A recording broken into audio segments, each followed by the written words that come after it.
Dear student, এর আগের ভিডিওতে 21 থেকে 29 নাম্বার প্রশ্ন তুলে ধরেছিলাম। এবার চলে আসলাম 30 নাম্বার প্রশ্ন নিয়ে। স্বাভাবিক চাপে 0 ডিগ্রি উষ্ণতায় 1 গ্রাম বরফকে 80 ক্যালোরি তাপ প্রদান করা হলো। উৎপন্ন পদার্থটির নাম ও উষ্ণতা হবে যথাক্রমে। তাহলে এখানে আমাদের অ্যান্সার দেখতে হবে এ বরফ 0 ডিগ্রি সেন্টিগ্রেড, বি বরফ 1 ডিগ্রি সেন্টিগ্রেড মানে সেলসিয়াস, সি জল 0 ডিগ্রি সেন্টিগ্রেড। তাহলে আমাদের জানি নীল তাপের সময় অবস্থার পরিবর্তন হয় না, কখনো উষ্ণতার পরিবর্তন হয় না। অবস্থার পরিবর্তন হয়, উষ্ণতার পরিবর্তন হয় না। তাহলে আমাদের সি অ্যান্সার হবে। এরপরে কোশ্চেন বলছে 1000 গ্রাম ভরের একটি বস্তু 1 মিটার প্রতি সেকেন্ডে ত্বরণসহ সমধরণে গতিশীল হলে প্রযুক্ত বলের মান কত হবে? তাহলে এখানে আমাদের অ্যান্সার হবে, এখানে গ্রাম, তাহলে 1 কিলো যদি করে দিই তাহলে 1 কিলোগ্রাম হবে। এখানে এফ সমান সমান এম এ পাবো, 1 × 1 করলে আমাদের 1 নিউটন পাবো, মানে অপশান বি। এরপরে কোশ্চেন আছে নিচের কোন জোটটি পরস্পরের আইসোটপ? আইসোটপ, টপ কথা অর্থ কি? পারমাণবিক সংখ্যা। বার কথা অর্থ কি? ভর সংখ্যা। টোন কথা অর্থ কি? নিউটন সংখ্যা। তাহলে এখানে আমাদের দেখতে হবে পারমাণবিক সংখ্যা। পারমাণবিক সংখ্যা কীভাবে বুঝবো? যে একই মৌলের ক্ষেত্রে, দুটো মৌলের ক্ষেত্রে নিচের সংখ্যাগুলো সেম থাকবে। তাহলে অপশানে আমরা দেখতে পাচ্ছি সি। তাহলে এখানে সি অপশান হবে। এরপরে চলে আসলাম 33 নম্বর কোশ্চেন। মিথেনে অণুতে উপস্থিত সমযোজী বন্ধন সংখ্যা হলো।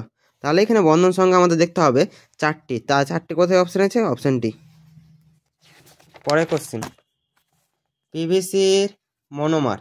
তাহলে পিভিসির মনোমার ইথিলিন, অ্যাসিডলিন, পলিভিনাইল। তাহলে পিভিসির ফুল ফর্ম জানতে হবে। তাহলে পিভিসির ফুল ফর্ম হলো পলিভিনাইল ক্লোরাইড। তাহলে এখানে পলি কথা অর্থ কি? বহু সংখ্যা। তাহলে মনোমার বলেছে, একটা কথা বলেছে, তাহলে কি হবে? সি, মানে ভিনাইল ক্লোরাইড অ্যান্সার হবে আমাদের। এরপরে কি হয়েছে? অ্যামোনিয়াম কার্বনেটে একটি অণুতে উপস্থিত পরমাণু সংখ্যা। তাহলে আমাদের দেখতে হবে যে তার সংকেত লেখা আছে, এই সংকেতে কটা? তাহলে আমাদের অ্যান্সার হবে 14। এরপরে চলে আসছি 36 নম্বর। একটি ধাতব ক্লোরাইড এর সংকেত MCl3 হলে ধাতুটির সালফেটের সংকেত হবে। তাহলে সংকেতের ক্ষেত্রে এর যদি হয় তাহলে এর জড়িত কত হবে? 3+ হবে। তাহলে সালফেটের জড়িত কত? 2 হবে। 2 যদি হয় তার ক্ষেত্রে কি হবে? আমাদের অ্যান্সার হবে সি। এরপরে কি বলছে?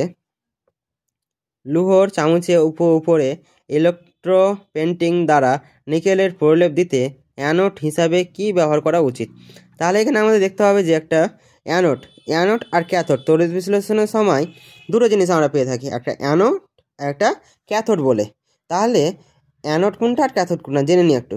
অ্যানোড হলো যার প্রলেপ দিবে, যে প্রলেপ দিবে তাকে অ্যানোড হিসাবে, আর যার উপর প্রলেপ দেবে তাকে ক্যাথোড হিসাবে।